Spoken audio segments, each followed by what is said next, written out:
بالله من الشيطان الرجيم. بسم الله الرحمن الرحيم.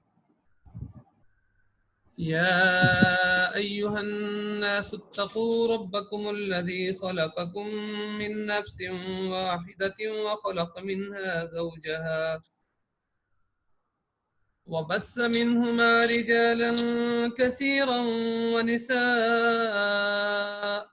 واتقوا الله الذي تساءلون به والأرحام إن الله كان عليكم رقيبا وآتوا اليتامى أموالهم ولا تتبدلوا الخبيث بالطيب ولا تأكلوا أموالهم إلى أموالكم إنه كان حوبا كبيرا صدق اللہ العظیم.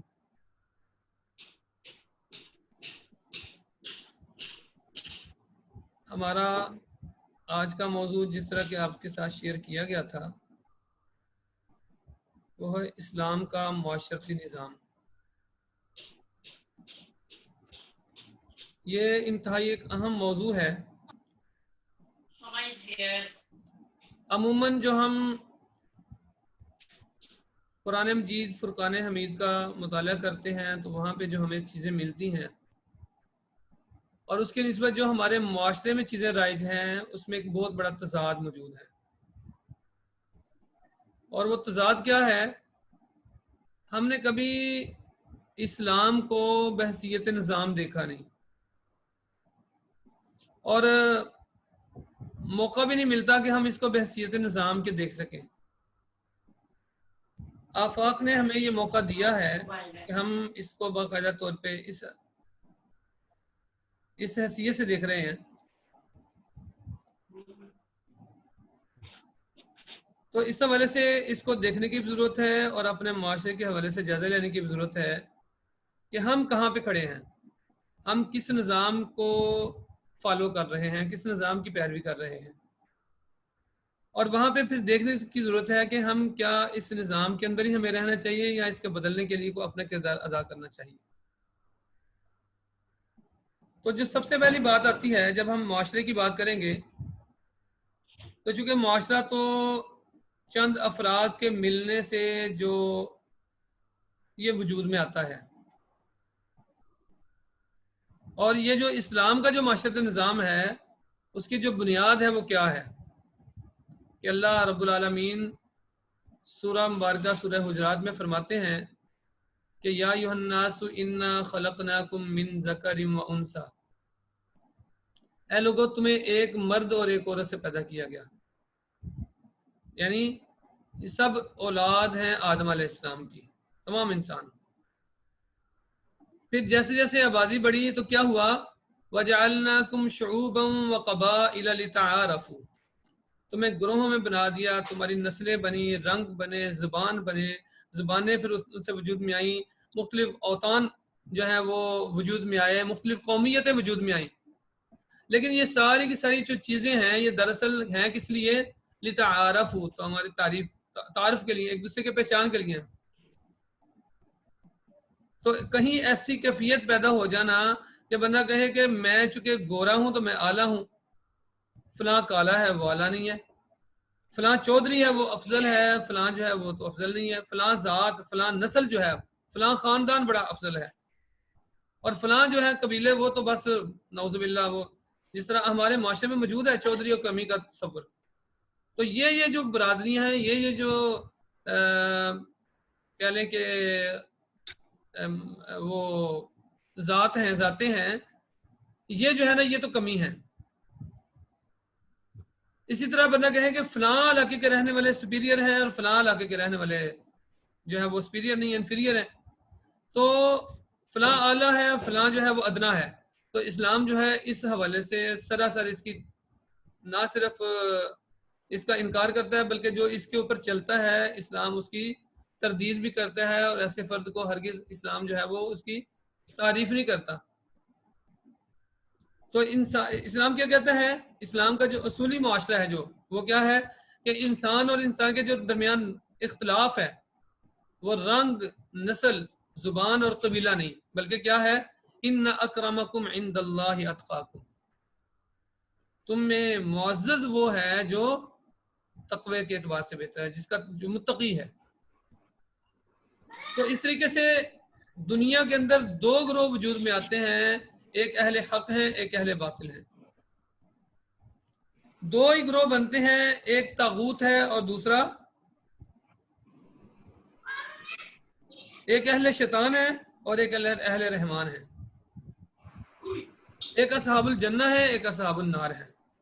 تو یہ دو ہی اصول، دو ہی گروہ ہیں، اس کے علاوہ تیسرا کوئی گروہ نہیں ہے۔ باقی جتنے گروہ ہیں وہ قائم ہوئے ہیں، اور اگر وہ تعارف سے ہٹ کے بن گئے ہیں، ان کی پہچان بن گئی ہے کہ یہ گروہ ہوگا تو افضل ہے، اسلام اس کے خلاف چلتا ہے اور اسلام بالکل اس کے خلاف کھڑا ہو جاتا ہے۔ تو اب اس نظریے کی بنیاد پر اسلام جو ہے دنیا کے تمام نسلی، وطنی، کوئی نسل کے اعتبار سے ہو، کوئی کسی ملک کے اعتبار سے ہو، کسی قوم کے اعتبار سے ہو، ان کے مقابلے میں اسلام جو ہے وہ ایک فکر کے اعتبار سے، اخلاق کے اعتبار سے معاشرہ قائم کرتا ہے، جسے جو کہ عقیدے کی بنیاد پہ ہوتا ہے۔ اور اس عقیدے سے مراد ہرگز نہیں ہے کہ شیعہ ایک عقیدہ ہے، سنی ایک عقیدہ ہے، بریلوی ایک عقیدہ ہے، دیوبندی عقیدہ نہیں۔ وہ عقیدہ کیا ہے؟ وہ عقیدہ جو بنتا ہے وہ ہے کہ اللہ کو اپنا معبود ماننا، اللہ کو اپنا معبود ماننا، اور نبی مہربان صلی اللہ علیہ وسلم اور آپ سے پہلے جتنے انبیاء آئے ان کو اپنا ہادی اور رہبر ماننا۔ یعنی اس معاشرے کی بنیاد دو نکات ہیں، اللہ، اشہد ان لا الہ الا اللہ و اشہد ان محمد عبدہ و رسولہ، اور جو وما آتاکم الرسول فخذوہ وما نہاکم عنہ فانتہوا، جو رسول دیں اس کو لے لیں اور جس سے منع کریں اس سے باز آ جائیں۔ یہ ایک گروہ بنتا ہے، یہ ایک معاشرہ بنتا ہے، یہ اسے ایک عالمگیر برادری قرار دیتا ہے۔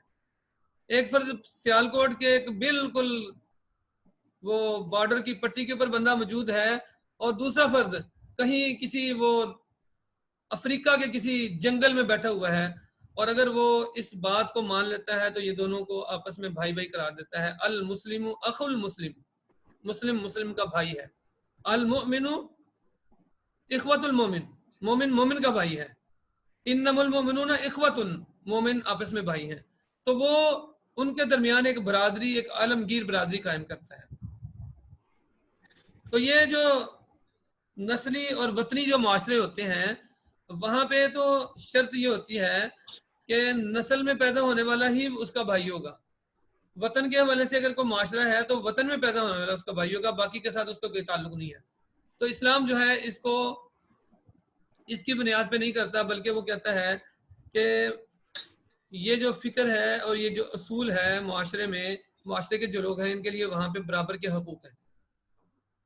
تو ایک فرد بلال حبشی رضی اللہ تعالیٰ عنہ ہو یا حضرت عمر فاروق رضی اللہ تعالیٰ عنہ ہو، تو دونوں کو ایک جگہ پہ کھڑا کرتا ہے، دونوں سیدنا ہیں، سیدنا بلال حبشی، سیدنا عمر فاروق رضی اللہ تعالیٰ عنہ، سیدنا سلمان فارسی، سیدنا عمر فاروق رضی اللہ تعالیٰ عنہ، سیدنا صہیب رومی، سیدنا عمر فاروق رضی اللہ تعالیٰ عنہ۔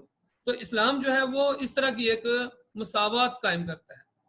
اور کیا فرمایا کہ لا فضل لعربی علی عجمی ولا اسود علی احمر، کسی اجمی کو کسی عربی پر، کسی گورے کو کسی کالے پر کوئی اہمیت حاصل نہیں ہے، کوئی فضیلت حاصل نہیں ہے، لیکن جو فرمایا تمام لوگ برابر ہیں۔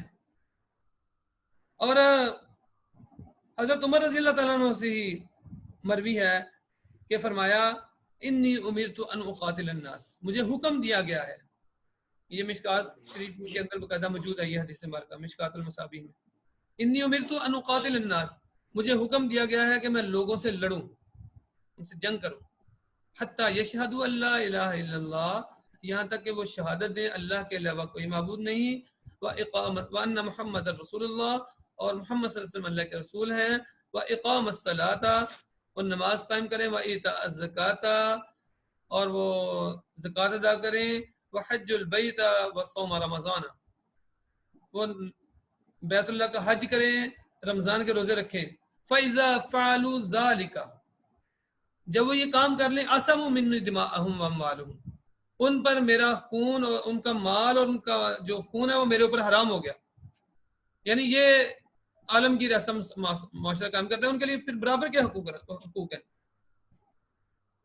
اور دوسری طرف وہ لوگ جو اس عقیدے کو نہ مانیں، اس ضابطے کو پابندی نہ کریں، تو میں نے کہا کہ دو گروہ ہیں، ایک اہل کفر کا ہے، ایک اہل اسلام کا ہے. تو اسلام ان کے لیے بھی باقاعدہ حقوق مقرر کرتا ہے، اور انسانی برادری کی بنیاد پہ ان کو حقوق ان کے مقرر ہیں، ان کے حقوق واضح ہیں بالکل. پھر اسی طرح جب یہ معاشرہ قائم ہوتا ہے تو اس کی بنیاد کیا ہے؟ اس کی جو بنیاد ہے وہ خاندان ہے. اور خاندان کہاں سے ہوتا ہے؟ ایک مرد اور ایک عورت کے ملنے سے وجود میں آتا ہے. اور وہ میں نے آیہ مبارکہ آپ کے سامنے تلاوت کی ہیں. یہ سورۃ النساء کے اندر اللہ رب العالمین فرما رہے ہیں، یا ایھا الناس انا خلقناکم من ذکر یا ایھا الناس اتقوا ربکم الذی خلقکم من نفس واحدۃ وجعل منها زوجها وخلق منها زوجها، کہ اے لوگو اللہ سے ڈرو. کون اللہ؟ جس نے تمہیں پیدا، جو تمہارا رب ہے. اور وہ کون ہے؟ اس نے تمہیں خلقکم من نفس واحدۃ، تمہیں ایک انسان سے پیدا کیا ہے، وخلق منها زوجها، اور اس میں سے ایک جوڑا جو ہے اس کا بنایا ہے. یعنی ایک مرد اور ایک عورت اللہ تعالیٰ نے اس کا جوڑا مقرر کیا. اللہ تعالیٰ فرما رہے ہیں اس رب سے ڈرو.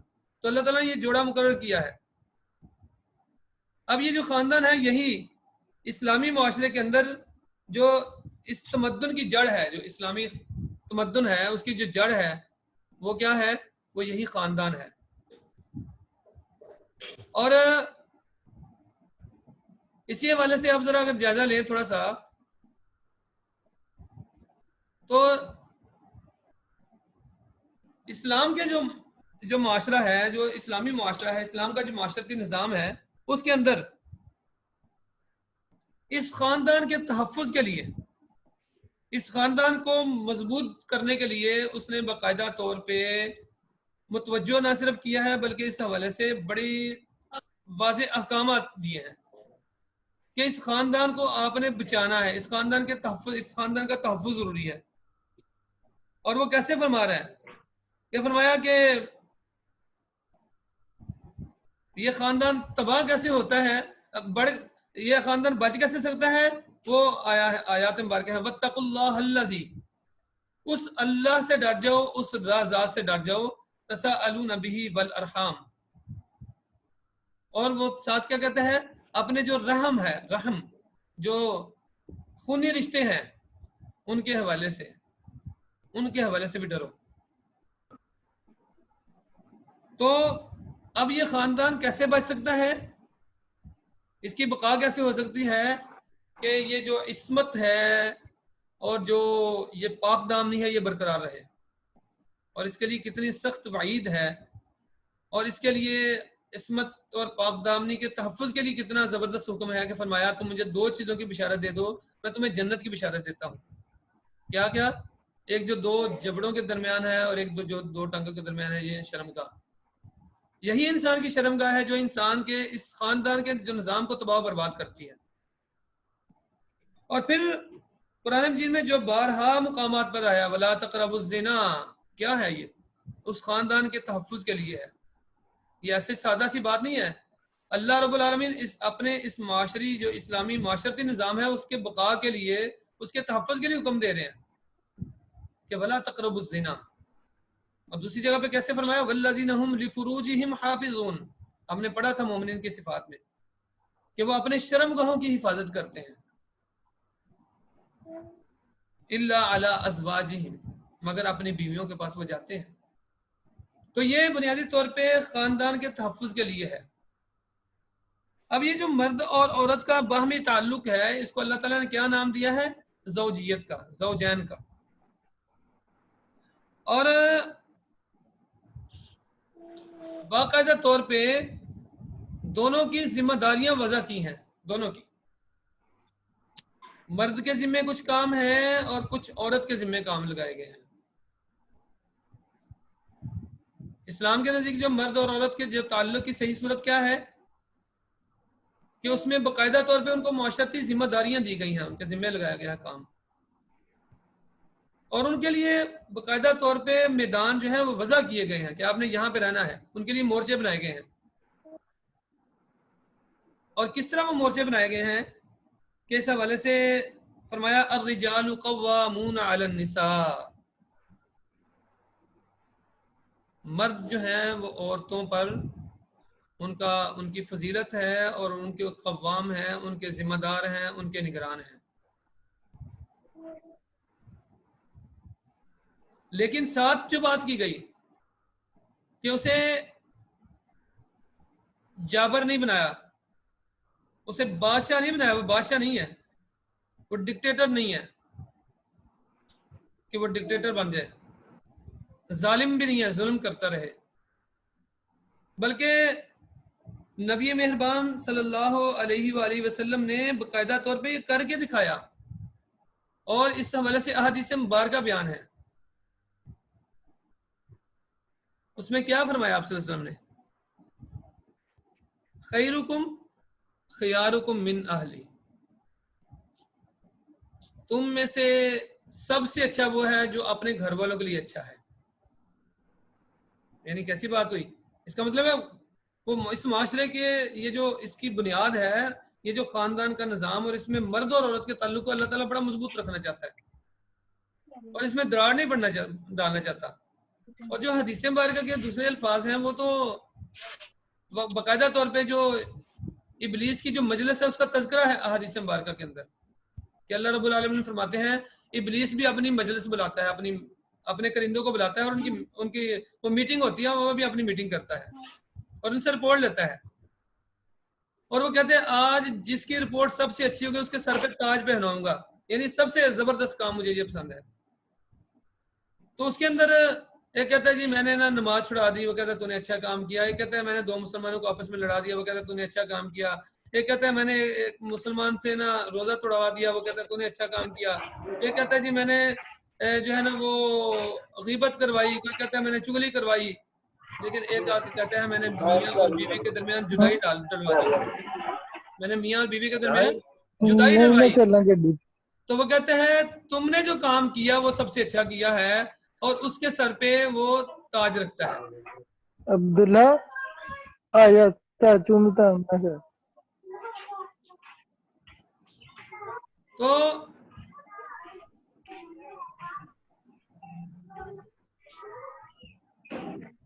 اللہ رب العالمین نے اسی خاندان کے تحفظ کے لیے یہ ساری بات ہمیں بتائی ہے. اور پھر اس میں جو رسول اللہ صلی اللہ علیہ وسلم نے ہمیں کر کے دکھایا ہے کہ آپ حضرت عائشہ رضی اللہ تعالیٰ عنہ سے دوڑ کا مقابلہ کر رہے ہیں. وہ کم سن تھی، تھوڑی عمر تھی. آپ صلی اللہ علیہ وسلم کی عمر میں اور حضرت عائشہ کی عمر میں فرق تھا، لیکن آپ صلی اللہ علیہ وسلم تمہارے ہیں عائشہ سے آؤ دوڑ لگاتے ہیں. یعنی اپنی بیوی کے ساتھ وہ اس طرح گزار رہے. تو یہ سارا کیوں ہے کہ یہ جو مرد اور عورت کا جو تعلق ہے یہ مضبوط ہو آپس میں. وہ عورت جو ہے وہ بے بس لونڈی نہ ہو، وہ گھر کے معاملے میں وہ باقاعدہ شریک مشورہ ہو. تو اسلام کے جو نزدیک ہے جو ازدواجی زندگی جو ہے وہ اصل روح ہے وہ کس پہ ہے؟ محبت اور رحمت پہ. اس دو جو میاں اور بیوی کے درمیان جو تعلق ہے یہ محبت اور رحمت والا تعلق ہے، اور اللہ فرما رہے ہیں اس کو برقرار رکھنا ہے، اس کو مضبوط کرنا ہے. اور اس کو کس عقد کہا گیا ہے؟ گرہ لگائی کہ یہ گرہ ہے. تو یہ باقاعدہ اس کے ذریعے سے اس کا آغاز ہوتا ہے، اور اس کی مضبوطی کے لیے کیا ہے کہ مرد کے ذمہ کام ہے کہ اس نے اپنے گھر کے انتظام اور انسلام بھی اس کے ذمہ ہے، اور دوسرے نمبر پہ اس کے ذمہ کیا ہے کہ اس نے باہر نکلنا ہے، معاشرے میں جانا ہے، اور گھر کی کفالت بھی کرنی ہے، روزی کمانی ہے اس نے. پھر دوسرا جو کام ہے گھر کے اندر کیا ہوتا ہے؟ بچوں کی پرورش ہے اور امور خانہ داری ہے، گھر کو سنبھالنا. تو اللہ رب العالمین نے یہ عورت کے سپرد کیا. پھر فیصلہ کا اختیار، جس طرح میں نے پہلے آیہ مبارکہ تلاوت کی، الرجال قوامون علی النساء، فیصلہ کا اختیار مرد کے پاس ہے، لیکن اسے یہ حکم ہے، اللہ رب العالمین بحیثیت مجموعی فرما رہے ہیں، وشاورہم فی الامر، اپنے جتنے بھی کام ہیں، اہل ایمان کی صفت یہ ہے، ان کے فرمایا جا رہا ہے کہ اپنے کاموں میں، اپنے فیصلوں میں وہ مشاورت کرتے ہیں. فَإِذَا عَزَمْتَ فَتَوَكَّلْ عَلَى اللَّهِ، جب وہ عزم کر لیتے ہیں، فیصلہ کر لیتے ہیں، پھر اللہ پر بھروسہ کرتے ہیں. تو اس میں مشاورت ہے کہ گھر کے نظام کو کیسے چلانا ہے، بیوی کے ساتھ مشاورت کا ہے. اور البتہ اس کے اختیارات مرد کو دیے ہیں. پھر صرف اتنی بات نہیں ہے، اس کی تنظیم و تربیت کے لیے باقاعدہ ضروری یہ فرمایا کہ اس کے لیے باقاعدہ انتظامات کیے جائیں. اس کے لیے باقاعدہ طور پہ کچھ حدود و قیود وضع کی جائیں فیملی کے اندر. مجھے یاد ہے اچھی طرح، اکبر خان صاحب ہیں لیڈز گرامر سکول، یہ ہمارے جو سیالکوٹ کے لوگ ہیں ان کو جانتے ہوں گے، ایک ہمارا لیڈنگ سکول ہے. تو ہم ان کے گھر گئے، انہوں نے بتایا ہم نے گھر میں یہ ڈیسائیڈ کیا ہوا ہے، یہ فیصلہ کیا ہے گھر میں کہ جو کوئی بھی نہائے گا، تو آپ کو پتہ ہے نہانے کے بعد وہ صابن کے ساتھ اوپر بال لگ جاتے ہیں، آپ کے علم میں ہے. جو حساس لوگ ہوتے ہیں وہ بڑے اس حوالے سے محتاط، انہوں کا طے کیا ہوا ہے ہم نے، ظاہر مشاورت کی گھر کے لیے، اور مشاورت کے بعد طے کیا ہے ہم نے کہ جو کوئی بھی نہائے گا وہ نہانے کے بعد چیک کرے گا اس کے اوپر بال تو نہیں لگے ہوئے، تاکہ دوسرے کو کراہت نہ ہو اس سے. تو کہتے ہیں اس پہ ہم عمل کر رہے ہیں. انہوں نے بتایا کہ میرے ایک دوست ہیں، ان کے گھر میں یہ اصول ہے کہ ہم نے یہ طے کیا ہوا ہے، اس کا نگران کون ہے؟ مرد ہے، لیکن اس کے کرندے سارے کے سارے ورکرز کون ہیں؟ پوری فیملی ہے. تو ہر ایک نے اپنے ذمہ لیا ہوا ہے کہ جب کنگھی کریں گے اس کے ساتھ جو بال لگے ہوں گے ہم نے خود، ہر فرد نے اپنے بال خود اتار دینے اس کے اوپر. عموماً گھروں میں خواتین کے ساتھ ایسا ہوتا ہے. تو یہ باقاعدہ طور پہ یہ سارے کا سارا کام، میں نے آپ کو حالات حاضر سے مثال دیا کہ ایسا ہو رہا ہے. تو کیا ہوتا ہے؟ مشاورت کے ساتھ سارے کام کو چلانا ہے، اس کے لیے باقاعدہ انتظامات کرنے ہیں. اب اس کے ساتھ جب ہم بار بار بات کر رہے ہیں تو یہاں پہ ایک بات دہرائی جا رہی ہے کہ جو اسلامی تہذیب ہے، اسلامی جو نظام ہے، اس کے اندر عورت کی جو اہمیت ہے، اس کی جو حیثیت ہے وہ بڑی واضح ہے. اچھا، جو لفظ عورت ہے نا، عورت کا مطلب ہے چھپا ہوا، چھپی ہوئی کوئی چیز، اس کا لفظی مطلب بھی یہی ہے، چھپی ہوئی چیز، پوشیدہ. اور یہ پچھلے دنوں جب میرے ایک دوست نے بتایا، یہ جو ڈرامہ چلتا رہا نا، وہ پتہ نہیں وہ کیا نام تھا، خلیل الرحمان قمر، پتہ نہیں اس طرح کا نام تھا، جو جس کے خلاف وہ اس کے میرے جسم میری مرضی والے کے خلاف جو جس نے پکڑ پکواڑ اس نے بھی کی. تو اس میں وہ کہتے ہیں ایک فکرہ آیا تھا کہ عورت اگر اس وقت تک عورت ہے جب تک وہ اپنی آپ کو چھپا کے رکھتی ہے، اور بہت سی عورتیں ایسی ہیں کہ وہ عورت رہتی نہیں، جب وہ باہر آ جاتی ہیں نمایاں ہو جاتی ہیں. تو اس لیے یہ بالکل آج کے دور میں ایک لبرل بندہ بھی یہ بات کر رہا ہے کہ عورت اس وقت تک عورت ہے جب تک وہ پردے میں ہے، جب تک اس نے اپنے آپ کو چھپا کے رکھا ہوا ہے. تو مولانا مودودی رحمۃ اللہ علیہ کیا کہتے ہیں کہ اسلامی تہذیب کی حد تک ہم کہہ سکتے ہیں کہ حرم یعنی گھر، چار دیواری، وہ آخری جائے پناہ ہے جہاں اسلام اپنے تمدن اور اپنی تہذیب کی حفاظت کرتا ہے. یہاں پہ اسلام اپنے تہذیب و تمدن کی حفاظت کرتا ہے. اور عورت کو جن مصلحتوں کی بنا پر اسلام نے حجاب شرعی میں رکھا ہے، ان میں سے ایک بڑی مصلحت یہ بھی ہے کہ کم از کم وہ سینہ تو نور ایمان سے منور ہے، جس سے ایک مسلمان بچہ دودھ پیتا ہے. ذرا دیکھیں، غور کریں بات پہ، فکرے پہ. آج ہمیں مغرب کیا چاہتا ہے؟ عورت کے اس سینے کو کھولنا چاہتا ہے، اور چاہتا ہے یہ جو یہاں سے بچے نے دودھ پینا ہے، یہاں سے بچہ جب دودھ پی کے نکلے تو وہ باحیا نہ ہو، بے حیا ہو، وہ بے شرم ہو، اس کے اندر کوئی غیرت نام کی کوئی چیز نہ ہو، اور پھر کم از کم وہ گو تو کفر و ضلالت اور فساد اور فساد اخلاق و اعمال سے محفوظ رہے جس میں ایک بچہ پرورش پاتا ہے. کم از کم اس گہوارے کے ارد گرد تو خالص اسلامی فضا چھائی رہے جس میں مسلمان کی نسل اپنی زندگی کی ابتدائی منزلوں سے گزرتی ہے. کم از کم وہ 4 دیواری تو بیرونی اثرات سے محفوظ رہے جس میں مسلمان بچے کے سادہ دل و دماغ پر تعلیم و تربیت اور مشاہدات کے اولین نقوش ثبت ہوتے ہیں. بس حرم دراصل اسلامی تہذیب کا سب سے مضبوط مستحکم قلعہ ہے جس کو اس لیے تعمیر کیا گیا تھا کہ یہ تہذیب اگر کبھی شکست کھا کر پسپا بھی ہو تو یہاں پناہ لے سکے. مگر افسوس کہ اب یہ قلعہ بھی ٹوٹ رہا ہے. اب یہ قلعہ ٹوٹ رہا ہے. سب سے بڑا حملہ اسی کے اوپر ہے. تو اسلام یہ چاہتا ہے عورت کو، اس قلعے کی جو نگران ہے وہ عورت ہے، لیکن اس کی حفاظت کا ذمہ، اس کے متعلق پوچھ گچھ جو کی جائے گی وہ مرد سے کی جائے گی. تو اسلام ایک مسلمان سے یہی چاہتا ہے کہ اس طرح وہ معاشرے کو جو معاشرہ ہے نا وہ وجود میں آئے. پھر اسی حوالے سے خاندان کے استحکام کے لیے اس کو مضبوط کیسے کرنا ہے اللہ رب العالمین نے. اچھا، اس سے پہلے ہمارے ہاں معاملہ کیا ہے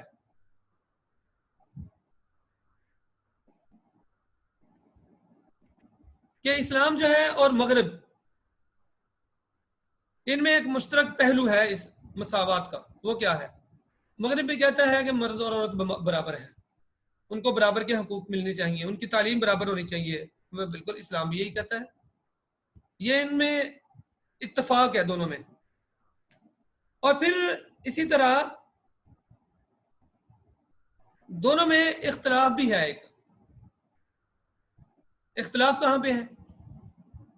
مغرب یہ کہتا ہے کہ عورت کو بھی باہر نکلنا چاہیے، مرد کو بھی باہر نکلنا چاہیے، جبکہ اسلام کہتا ہے نہیں، دونوں پر ذمہ داریاں اگر عقل کے اعتبار سے دیکھیں، سائنس کے اعتبار سے دیکھ لیں، جسمانی ساخت کے اعتبار سے دیکھ لیں، ان کے قوت عمل کے اعتبار سے دیکھ لیں، دائرہ عمل کے اعتبار سے دیکھ لیں، کسی بھی اعتبار سے، علم الحیات کے اعتبار سے دیکھیں، کسی بھی حوالے سے دیکھیں گے تو مرد اور عورت پر ایک جیسی ذمہ داریاں عائد نہیں ہو سکتی.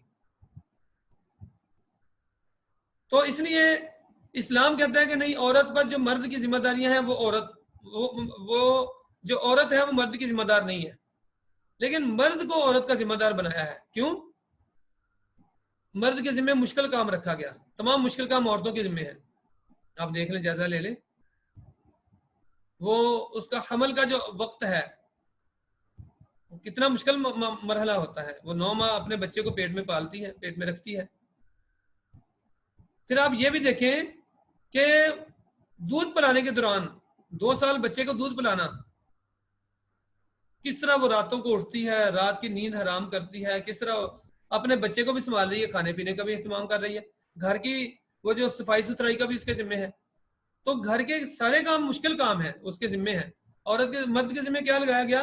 لیکن وہ باہر کی مشکلات، باہر کی تنگیاں، باہر کی سختیاں وہ نہیں جھیل سکتی. اور اس کے پاس اس کی زندگی میں کچھ ایسے اوقات بھی آتے ہیں، کچھ ایسے مرحلے آتے ہیں ہر ماہ کے بعد کہ جب وہ عموماً اس طرح اس حالت میں بھی نہیں ہوتی کہ وہ ہر ایک وہ عموماً اپنے کام کر سکے. تو اس لیے اسے رکھا گیا کہ تم گھر میں رہو. اس کی نسبت مرد سے کہا گیا تم باہر نکلو.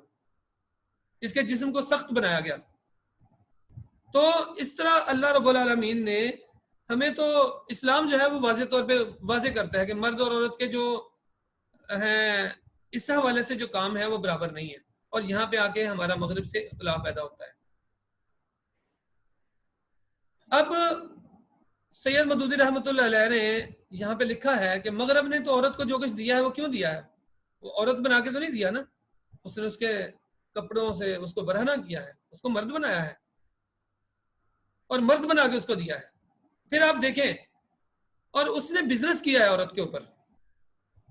پہلے عورت کو باہر نکالا اس 4 دیواری سے. باہر نکالنے کے بعد پھر اسے کہا اب تم باہر آئی ہو تو تمہیں بننا سجنا سورنا چاہیے. پھر اس کے لیے فیشن انڈسٹری آئی ہے، اور یہ جو بڑے پیمانے پہ یہ جو ہے کاسمیٹکس کی باقاعدہ طور پہ انڈسٹریز قائم ہوئی ہیں. اب وہ مجبور ہے کہ اس عورت کو اگر گھر میں لے گئے واپس تو ہماری کاسمیٹکس کی ساری انڈسٹری دڑام سے نیچے گر پڑے گی. پھر اسی بنیاد پہ مردوں کی شہوت کو بڑھانے کے لیے پھر مختلف اقدامات انہوں نے کیے ہیں. تو وہ سارے کے سارے کیوں کیے کہ اسے مرد بنایا ہے، اسے عورت تو رہنے نہیں دیا. تو اسلام عورت کی شخصیت کو، جو فطری شخصیت کو، اس کو بحال کرتا ہے. اسے کیا کرتا؟ اسے ماں، بہن، بیوی اور بیٹی کا درجہ دیا، جبکہ وہاں پہ کیا ہے؟ گرل فرینڈ ہے۔ وہاں پہ ایک مرد کے پاس کتنی گرل فرینڈز ہیں، نہ تو اس کا وہ حرم محفوظ رہا، نہ اس کی عزت محفوظ رہی، نہ اس کی عصمت محفوظ رہی۔ اور پھر آپ دیکھ لیں کیا ہو رہا ہے وہاں پہ، وہ زنا کی وجہ سے بچہ ہوتا ہے، پھر اس کو وہ اس کے لیے ایک برائی کا راستہ کھولا نا، پھر اس کے لیے کوئی جائے قرار نہیں ملا۔ اس کو بیٹا ہوا ہے، بچہ ہوتا ہے، اس کو وہ ڈے کیئر میں بھیج دیتے ہیں۔ پھر تو وہاں پہ بچہ پرورش پتہ ہے، نہ اس کو ماں کا پتہ، نہ باپ کا پتہ، نہ بھائی کا پتہ، نہ بہن کا پتہ، کسی کا کچھ پتہ نہیں ہے۔ پھر وہ ماں اپنے اس باپ کو، بچے کے باپ کو تلاش کرنے میں لگ پڑتی ہے، اس کو پتہ ہی نہیں چلتا کون ہے۔ تو کتنا عجیب و غریب معاشرہ ہے۔ اس کی نسبت ہمارے ہاں کیا ہے؟ وہ پہلے ماں ہے، وہ بیوی ہے، پھر وہ بیوی سے ماں بنتی ہے، اس طرح وہ بہن کے روپ میں آتی ہے، اسی طرح وہ بیٹی کے روپ میں بھی آتی ہے، اس کو روپ دی ہے، اس کو عزت دی ہے۔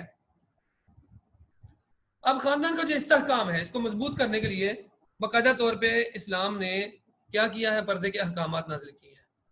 اب بدقسمتی سے ہمارے سو کالڈ جو فلاسفرز ہیں، اسکالرز ہیں، وہ بھی اس میں سے نکتہ چینیاں کرتے کرتے کوشش کرتے ہیں کہ یہ پردہ جو ہے اس کا کہیں دل کا پردہ ہوگا جی، کہیں تو جناب یہ پردہ تو بس ایسے ہی نعوذ باللہ، وہ کبھی کہیں کہتے ہیں یہ رسوم جاہلیت میں سے ہے۔ یہ خود وہ یہ جو بڑے بڑے جن کو اعزازات ملتے ہیں، وہ سب سے پہلے کام ہی کرتے ہیں۔ اعزاز اس لیے ملتا ہے کہ تم بکواس کرو اسلام کے خلاف، اسلام کے شاعر کے خلاف، لیکن مقصد کیا ہے؟ جب کوئی کہہ رہا ہے نا پردے کی ضرورت نہیں ہے، تو وہ خاندان کے اوپر براہ راست حملہ کر رہا ہوتا ہے۔ پھر مردوں اور عورتوں کے آزادانہ میل جول کی ممانعت ہے، مخلوط محفلوں پہ پابندی ہے، پھر موسیقی اور تصاویر پر پابندیاں کہ یہ بے جا تصاویر، پھر فحش۔ شیطان نے جو کام کیا، آپ پڑھیں قرآن مجید میں تو کیا آتا ہے کہ انہوں نے جب اللہ نے فرمایا اس درخت کے پاس نہ جانا، تو آدم علیہ السلام اور حوا علیہ السلام کے متعلق ہے کہ شیطان نے ان کو ورغلا لیا۔ ورغلانے کے بعد جو ہوا وہ کیا ہوا؟ وہ قرآن مجید کے الفاظ واضح ہیں کہ وَطَفِقَا يَخْصِفَانِ عَلَيْهِمَا، ان کے اوپر وہ حصے واضح ہو گئے جو چھپے ہوئے تھے، پوشیدہ تھے۔ اور پھر انہوں نے کیا کیا؟ وَطَفِقَا يَخْصِفَانِ عَلَيْهِمَا مِنْ وَرَقِ الْجَنَّةِ، وہ جنت کے پتوں کو اپنی شرمگاہوں پہ رکھنے لگے۔ یعنی شیطان نے یہ کام کیا کہ اس شرمگاہ کو ایک مرد اور عورت کے سامنے اس کو ننگا کرنا چاہتا ہے، وہ اس کو برہنہ کرنا چاہتا ہے مرد کو اور عورت کو۔ اسلام کیا چاہتا ہے؟ اس کو ڈھانپنا چاہتا ہے، اور آپ دیکھ لیں اسلام نے اس کو ڈھانپا بھی ہے۔ تو بنیادی طور پہ یہ سارے جو احکامات دیے ہیں اس لیے دیے ہیں کہ وہ خاندان کا جو استحکام ہے وہ مضبوط رہے۔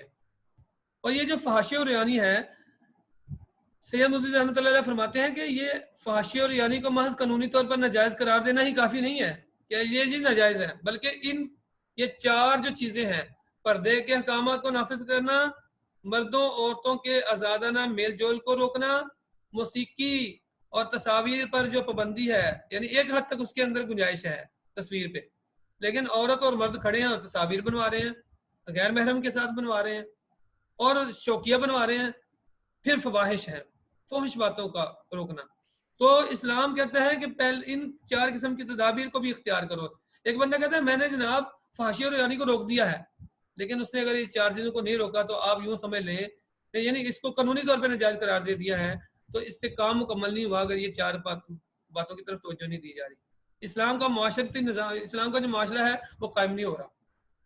تو اسلام کا جو مطلوب معاشرہ کیا ہے؟ وہ یہی ہے کہ تعلیم و تربیت کے ذریعے پہلے فرد کی اصلاح، اس کے اصلاح افکار کی جائے، اس کی تربیت اس طرح کی جائے کہ وہ خود رکے، اس کو تکلیف محسوس ہو کہ وہ اللہ کے حکم کو توڑے گا۔ پھر اگر ایسا نہیں ہو رہا تو پھر ایسے اسباب جو ہیں ان کو ختم کر دیا جائے جس سے یہ کام ہو رہا ہے، یعنی اسباب کو بھی پروان نہ چڑھنے دیا جائے۔ پھر اس تمدن میں، اس تمدنی زندگی میں جہاں کوئی رکاوٹیں ہیں، کوئی بیریئر وہاں پہ ہوں، کوئی ایسے عائد کر دیے جائیں، ایسے قوانین بنا دیے جائیں کہ جس سے جرائم جو ہیں وہ آسانی سے نہ ہو سکیں. اگر یہ کام ہو جاتا ہے تو اسلام کیا کہتا ہے کہ یہ ان تمام رسموں اور رواجوں کو سخت ناپسند کرتا ہے کہ جن کی وجہ سے نکاح مشکل ہو جائے. آج ہمارے ہاں مشکل ہے نکاح, آج ہمارے ہاں زنا آسان ہے, نکاح مشکل ہے. تو یہ اسلام کیا کرتا ہے, نکاح کو آسان کرتا ہے, زنا کو مشکل کرتا ہے. اسلامی معاشرے میں یہی ہوتا ہے. اب خاندان کا جو ادارہ ہے, یعنی ابھی تک ہم نے بات کی تھی مرد اور عورت کی حد تک تھی, تو جو اسلام کا جو نظام ہے, جو معاشرہ ہے, اس میں صرف مرد اور عورت تو نہیں ہے, مرد اور عورت سے آگے بڑھتے ہیں, پھر رشتے آگے بھی آتے ہیں. اس میں کون سے ہیں؟ محرم رشتے ہیں. اللہ تعالیٰ نے واضح فرمایا ہے کہ تمہارے لیے کون کون سے حرمت علیکم امہاتکم و بناتکم و اخواتکم و عماتکم و خالاتکم, یعنی ماں باپ حرام قرار دیے گئے ہیں, ان سے نکاح نہیں ہو سکتا. ماں باپ ہیں, بہن بھائی ہیں سگے, ماموں ہے, چچا ہے, تایا ہے, خالہ ہے, پھپھو ہے. پھر کون ہے؟ عورت جو ہے, بیوی جو ہے, اس کی ماں ہے. تو یہ ان کو حرام قرار دیا ہے. پھر دوسری بھائی ہیں, دوسری بہنیں ہیں, دوسری ماں ہے, تو ان کو بھی اللہ رب العالمین ان کے لیے حرمت نازل کی ہے. تو یہ اس خاندان کا یہ بھی حصہ ہے. پھر اسی خاندان میں جو اگلا حصہ بنتا ہے وہ کون سا بنتا ہے؟ وہ ہے ذوی القربہ, قرابت دار. آگے ان کے جو رشتہ دار ہیں, کزنز ہیں, ان کے لیے بھی کچھ حدود و قیود مقرر کی گئی ہیں. پھر اسی طرح وہ اپنے والد کی طرف سے رشتے ہیں, والدہ کی طرف سے رشتے ہیں, بیوی کی طرف سے رشتے ہیں. پھر ان کا آگے ایک دائرہ بنتا ہے, وہ بھی خاندان کے حصے بنتے ہیں. پھر اس خاندان کے اندر کنبے قبیلے کے لوگ بھی آتے ہیں. پھر اسی خاندان میں ہمسائے بھی آتے ہیں. اور رسول اللہ صلی اللہ علیہ وسلم کے صحابہ کیا فرماتے تھے؟ کہتے ہیں کہ ہم ہمسائے کے متعلق اتنے احادیث آئیں, ہمیں ڈر پیدا ہونے لگا کہیں وہ ہماری وراثت میں حصہ دار نہ بن جائے. تو اس طریقے سے اللہ رب العالمین نے اس خاندان کو ہمارے لیے صرف میاں اور بیوی تک نہیں رکھا, بلکہ اس کو وسیع کیا ہے. یہ سارے خاندان ہیں.